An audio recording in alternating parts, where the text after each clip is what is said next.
Alam mo, especially in the age of social media, marami pa rin tayong mga kaibigan ng mga journalists na who are not open about their lives. I'm not saying that you're very, very open, but, you know, compared to the others, you're more bukas. Bakit? Hindi ko mapigilan lang talaga, Tito Boy. Sorry. At gustong-gusto naman ng tao. Actually, sa totoo lang, nagpapasalamat ako sa social media.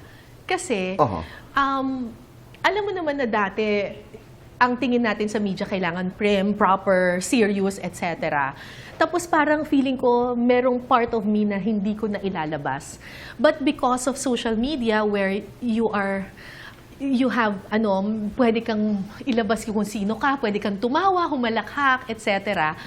Ayun, I'm happier right now kasi I'm able to show all sides of me. Na merong, pwede akong maging serious, pwede akong maging proper, prim, etc.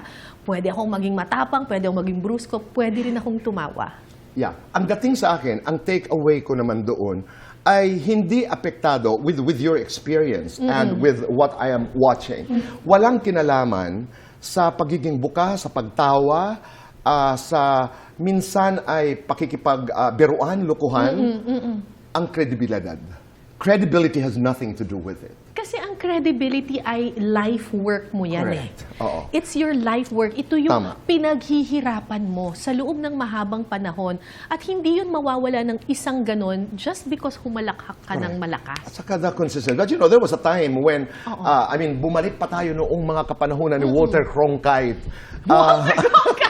Diba? This is the voice, that annotated the man's landing in the moon. Naalala natin yun na there were expectations. But ilayo natin kanina, tabi-tabi po sa mga bata na nanonood, sabi mo, beware ang mga naglalandi sa aking asawa.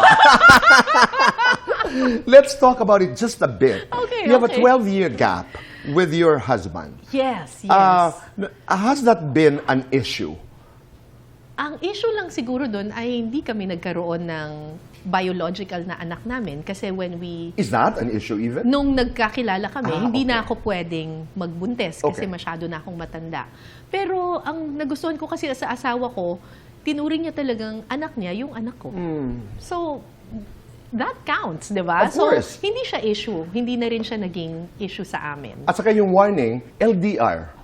LDR, long Is that, again, is that because your husband is a seafarer? Yes. Oo. Laging sinasabi ng mga tao parang, ay, ang hirap ng LDR. Totoo, mahirap yung LDR. Pero kailangan mong hanapin yung, sabi nga ni Catriona Gray, yung silver lining. Diba? Yung silver lining doon. And what's the silver lining?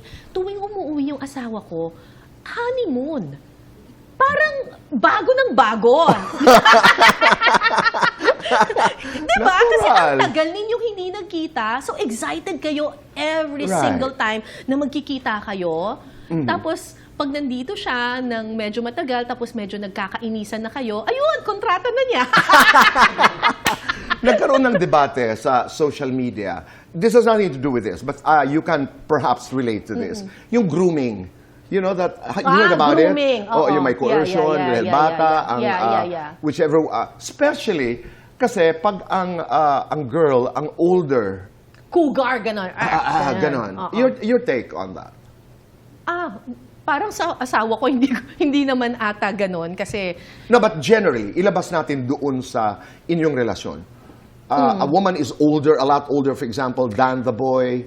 Alam mo, ang mas problematic sa akin ay kapag yung may power involved. When it becomes, a problem of power. Okay. If it becomes a problem of power. Yon, kasi sexual harassment na yon, iba na yon. Yung age, sa totoo lang, wag lang minor de edad. Parang ang sa akin, kung kunyari pareho na namang nasa age of discernment na, adults na pareho, kahit na malaki yung age gap, kung may yung maturity naman na babase, hindi lang naman sa edad.